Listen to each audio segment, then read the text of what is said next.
Are you tired of slipping out of your figure sevens? Join me today for my 2 favorite exercises that make this move easy for you. Let's go over some of my favorite exercises to get us really solid in the Cupid or the figure 7. The first one I'm going to recommend is from the floor. My outside leg is going to be close to the base, and I'm going to line up my knee and my foot.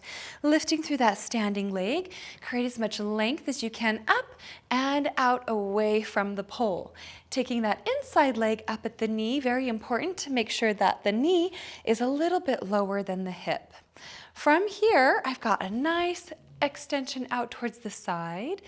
This first shape, I'm going to pull my hips back, shift my weight back, drop my head down, all the way upside down.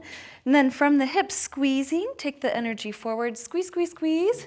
Bounce a quarter off of that tushy, squeeze, squeeze, squeeze, almost so much so that my hips start rotating to the outside towards an arabesque. Initiate the movement by dropping the hips back, dropping the head, and then up. Squeezing those hips forward, leaning out towards the side the whole time. Taking about 10 of these, floating all the way down, all the way up and out, creating that length and that extension away is really going to set your body up for success. The next exercise, we're going to just go on top of that last one.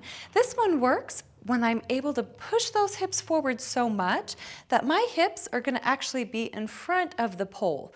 My shoulder is going to be lined up with the pole. My hips should be in front. It's a big pelvic thrust forward, lengthening up and out, keeping those hands first at the waist or low, taking that energy up and out. We can make this a little bit more challenging as we move those arms up and out away, creating more distance. Again, I want to make sure I'm fully pushing those hips forward. I don't want any sort of crease in this hip. I really want to push those hips, create that up and out. Once we do that, we're ready for it up on the pole. I'm going to take my leg higher, arms higher, shoulders stabilize. Sink down into this. Place that inside of the arch, wrap the heel, wrap the toes. Stand out to the side, hips forward, squeeze, squeeze, squeeze. Energy to the side to settle in to that figure 7. I'm Angela. Thank you for joining me today for Just the Tips. Give this figure 7, your Cupids, a try. Once you feel solid in this position, you can start exploring those arm shapes more, making it more elegant and beautiful and interesting. And I feel like they're not seen enough. So go ahead and salt and pepper those into your routines, and we'll see you next time. Thank you for watching. Be sure to like and subscribe for more Just the Tips. And we wish you the best of luck on your movement journey, darling.